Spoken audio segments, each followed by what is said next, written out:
The plan this year was to stop doing the random quick takes videos and try to pair up movies as if I was programming double features. However, there were a handful of titles that just weren't worth the effort for one reason or another. Here now are the quickest of takes. The Falling, also known as Alien Predators, is a Spanish-produced film from the director of Death Warrant and Gunman, featuring Dennis Christopher from Breaking Away and Martin Hewitt from Two Moon Junction. That's as notable as The Falling gets.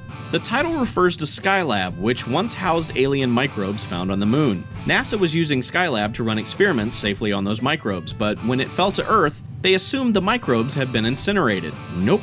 Spacelab crashes to Earth, and then 5 years later, a cow wanders through the debris, and the cow dies. Then dogs eat the dead cow. Then the outbreak is on the loose. Our heroes are three Americans RVing through Spain, not speaking Spanish and just bumbling around like idiots. They're also in the midst of a love triangle that eats up entirely too much screen time, and I just didn't care. Anyway, space microbes are making all the locals crazy, and so it has to be stopped in order to save Europe. It's dull, and that's all I got.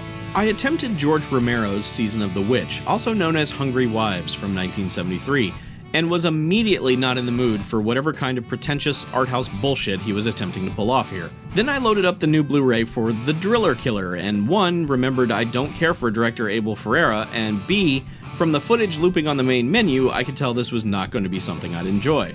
Moving on. Don't Knock Twice is a paranormal thriller starring Starbuck from Battlestar Galactica, and it desperately wants to be a Conjuring/Sinister kind of thing, but I just could not get into it. Previously, when I reviewed Blood Diner, I reiterated my distaste for director Herschel Gordon Lewis. Nothing against the man, I just don't enjoy his splatter films. At all. However, Arrow Video sent along a double feature Blu-ray of 2 of his films, Gruesome, Twosome, and A Taste of Blood, so I figured I should at least do my due diligence. I started with Gruesome, Twosome, and I managed to last all of 8 minutes before shutting it off. Nope. Then I moved on to A Taste of Blood, and surprisingly made it all the way through. That doesn't mean it's good, because it's not, but part of what made it so watchable is that for a while, it's like an ineptly produced stage play about an inappropriate work relationship. Ostensibly, it's about this dude who desperately wishes he was Christopher Lee, becoming Dracula's Avenger, and murdering the descendants of those who destroyed the evil Count. Barely any of that happens in the first hour of the 2-hour film, though. It's just people talking while weird music loops over and over and over in the background. Also, the violence is brief, making this one of the most watchable Herschel Gordon Lewis movies for a casual audience. But again, it still sucks. While I did get through it, it took me 3 days to do so. Have you ever been to Strip City, Mr. Stone? Strip City? Never heard of it. They've heard of you.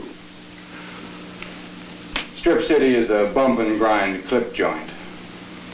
Both films feature introductions from the director, as well as full commentary tracks, and are preceded by title cards preparing us for lousy prints. Another notable extra on the disc is an 11-minute interview with director Fred Olen Ray about the history of filmmaking in the state of Florida. Finally, The Red Queen Kills 7 Times is an Italian supernatural murder mystery about a ghost that murders 7 people every 100 years. The soundtrack is excellent, and the movie features Sybil Danning, who is really nude in a supporting role. But it's overlong, and I really got to the point of just wanting the big reveal to be made way sooner than the film wanted me to see it. Of note on Arrow's Blu-ray release is a 20-minute interview with Sybil Danning that's highly informative if you're interested in her career. Wow, ma'am, those are literally the worst glasses I've ever seen.